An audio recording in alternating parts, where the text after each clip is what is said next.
Assalamu alaikum wa rahmatulahi ta'ala barakatu. Mo kí ẹ̀yin olólùfẹ́ mi káàkiri àgbáńláyé. Ìbùkún Ọlọ́run, àlàáfíà Ọlọ́run kó máa bẹ nìkọ̀ọ̀kan wa gbé.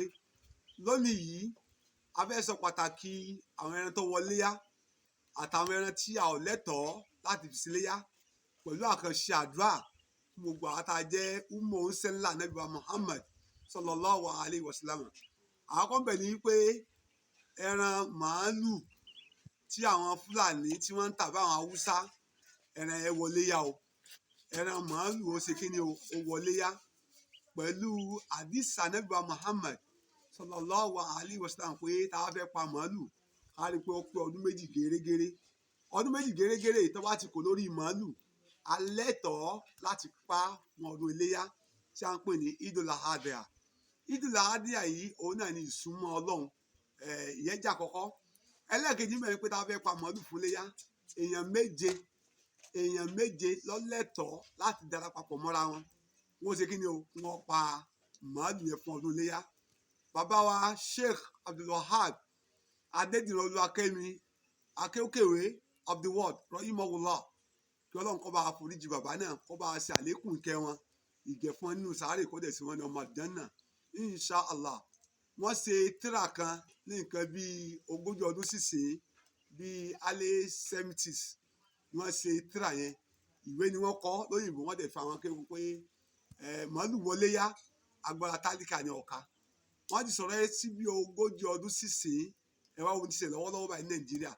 Ìyẹn ni pé màálù alẹ́tọ̀ọ́ láti fi sọdún iléyá léyìí tó bá ti jẹ́ ọdún méjì. Ẹlẹ́ẹ̀kejì ń bẹ òun náà lẹ́ran ràkúnmí. Ràkúnmí náà wọléyá, a lè pa ràkúnmí ká fi ṣe kí ni o, ká fi ṣe ọdún iléyá. But ràkúnmí yóò ṣe kí ni o, yóò jẹ ọdún 5 gérégéré. Ọdún 5 ni yóò kò lórí ràkúnmí láti fi ṣe ọdún iléyá. Ẹ wá rí ẹlẹ́ẹ̀kẹta, òun náà ni ẹran òbúkọ.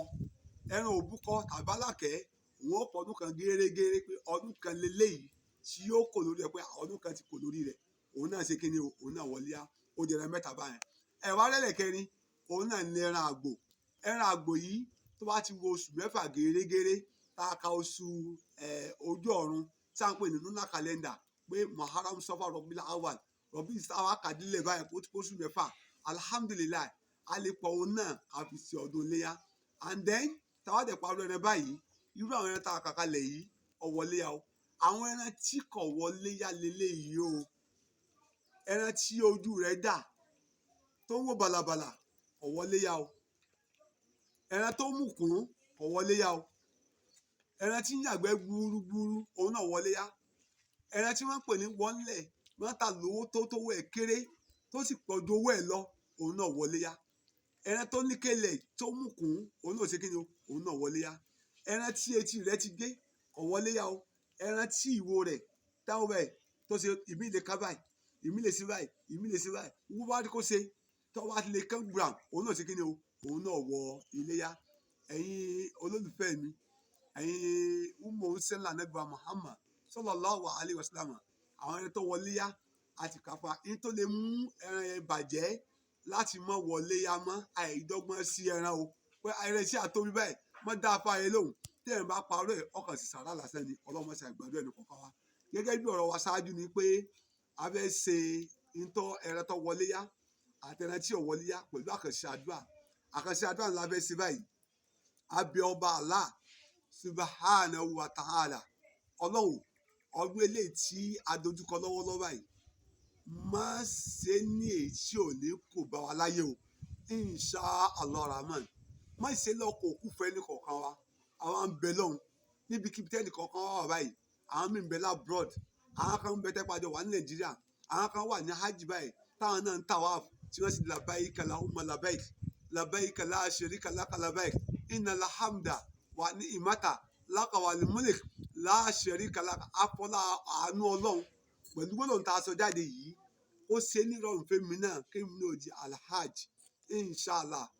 Tọ́dún ìbá ti bọ́, ọdún tí ń bọ̀ náà àti fẹ́yìn tẹ́ ẹ dáhùn tẹ́ ẹ ń wò mí náà, Ọlọ́run ó ṣe ní ìrọ̀rùn fẹ́ni kọ̀ọ̀kan wa inshallah. Nàìjíríà tá a wà ọlọ́mọdé ọ̀dàrú.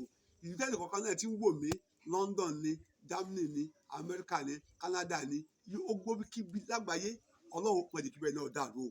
ọlọ́run kó ṣàánú fún wa àwa bí ọba Allah subhanahu wa ta'ala pẹ̀lú ya Allah ya Rabbi ya zal jalal wal ikram istajib duhana ya zal jalal wal ikram gbogbo àwọn tó máa ń gbà fi ṣàánú ẹrú ẹ̀ dákun ṣàánú wa lórí àwọn aya wa ṣàánú wa lórí àwọn ọmọ wa ṣàánú wa lórí àwọn ẹbí wa àti lórí òkú ẹnìkọ̀ọ̀kan wa yọ́nú sí wa ṣe gba lọ́mọ àjẹ́nà mọ́ sí wa ní ọmọ náà bisimilahi rahman rahim rabbana atina fi dunya hasana wa fil akhirati hasana wa qina azaban nar rabbana taqabbal minna innaka anta samiul alim subhanaka wa bihamdik wa ashhadu an la ilaha illallah subhana rabbik rabbil izzati amma yasifun wassalamu ala al mursalin walhamdulillahi rabbil alamin.